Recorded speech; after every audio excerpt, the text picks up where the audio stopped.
구독과 좋아요 정말 감사합니다.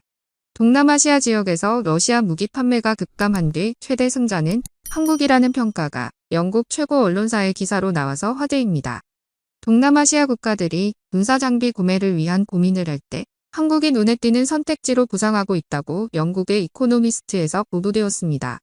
한국의 군사장비는 합리적인 가격과 높은 품질, 금융 지원 및 신속한 배송 등 다양한 경쟁력을 갖추고 있어 러시아의 군사장비 판매가 감소한 가운데 한국이 이 지역에서 무기 공급의 주요 역할을 맡게 되었다고 평가했습니다.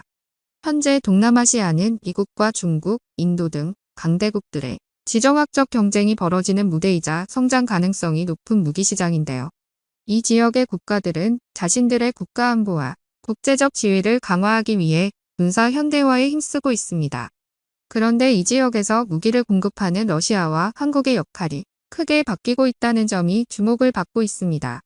러시아는 지난 20년 동안 동남아시아에서 저렴한 가격과 높은 기술력을 바탕으로 군사장비 공급의 최대 파트너로 군림했으나 우크라이나 침공으로 인한 국제적인 제재와 무기의 성능 문제로 인해 그 위치를 잃게 되었습니다.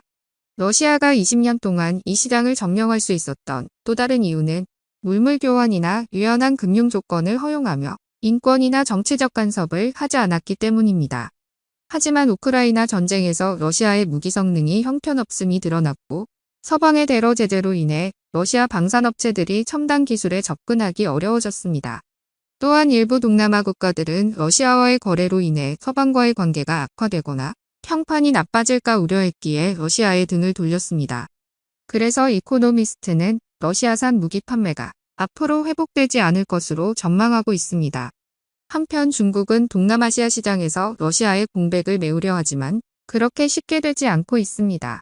이코노미스트에 따르면 러시아가 빠진 무기 판매국의 공백을 메우려는 중국도 이미지 손상과 품질 문제로 인해 동남아시아 시장에서 큰 성과를 거두지 못하고 있다고 전했습니다. 중국은 자신의 방산 산업을 발전시키고 동남아 국가들과의 정치, 경제적 관계를 강화하며 자신의 영향력을 확대하기 위해 무기 수출에 적극적으로 나서고 있는데요. 하지만 동남아시아에서 중국의 무기 판매는 2021년 기준으로 5년 전보다 40% 감소했을 정도로 선호도가 낮아지고 있습니다. 그래서 중국의 무기 수출에는 한계가 분명히 존재하고 있습니다. 중국은 동남아에서 분쟁의 당사자로 인식되고 있어서 싱가포르는 서방과의 관계를 선호하며 남중국해에서 주장권 분쟁을 벌이고 있는 베트남 등 일부 국가들은 중국과의 거래를 꺼리고 있습니다. 게다가 중국산 무기의 품질도 만족스럽지 못하다는 게 큰 단점으로 작용하였습니다.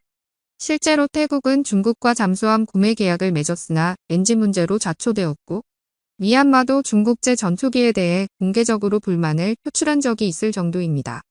중국산 무기의 품질 문제가 이러한 기회에서 악재로 작용하여 무기 시장에서의 악영향을 미치고 있습니다. 그래서 동남아시아에서 최대 승자는 한국이 차지하게 되었습니다. 한국은 최근 동남아시아에서 가장 많은 무기를 판매했는데요. 한국산 무기는 가격, 품질, 금융, 신속 배송 등에서 강점을 보였을 뿐만 아니라 동남아 국가들에게 기술 이전을 적극적으로 제공했기에 그들은 중국을 대한 태도와 달리 한국은 두 팔 벌려 환영하였습니다. 이러한 수출이 가능한 이유로는 한국은 동남아의 지정학적 이슈에 관여하지 않았습니다. 현재 한국은 남중국해 분쟁이나 미얀마 정치 위기와 같은 동남아의 민감한 문제에 대해 중립적인 입장을 유지하고 있는데요. 이는 동남아 국가들이 한국의 무기를 구매할 때 정치적 압력이나 영향력을 받지 않을 수 있음을 의미합니다. 그래서 한국은 동남아 국가들과의 다양한 협력 관계를 통해 신뢰를 구축하고 있죠. 또한 스스로 자신의 무기 개발 능력을 증명한 것도 한몫을 했습니다. 한국은 최근 KF-21 전투기와 천공초, 탄도탄 요격체제 등이 첨단 무기 체계를 개발하고 176차 시험 비행에도 성공했습니다. 이들 무기는 세계 최고 수준의 성능과 기술을 갖추고 있기에 동남아시아 시장에서도 경쟁력이 발휘가 된 것입니다. 특히 한국산 무기는 성능과 품질이 우수하고 가격도 경쟁력이 있는 동시에 한국 역시 금융 지원이나 유연한 결제 방식을 제공하여 동남아 국가들의 신뢰와 구매 의사를 높였습니다. 이러한 무기 수출과 함께 기술 이전도 적극적으로 진행하였고 이는 동남아 국가들의 방위산업 발전에 기여했기에 동남아 국가들에게는 최고의 방산 파트너 국가로 떠오른 셈입니다. 이러한 호황에 한국은 국내 기술력을 활용한 군사장비 개발에 더욱 집중하고 있습니다. KF-21 전투기 프로젝트가 그 예시 중 하나가 될 텐데요. 이 프로젝트는 국내 기술력 향상과 원가 절감 효과를 기대하고 있습니다.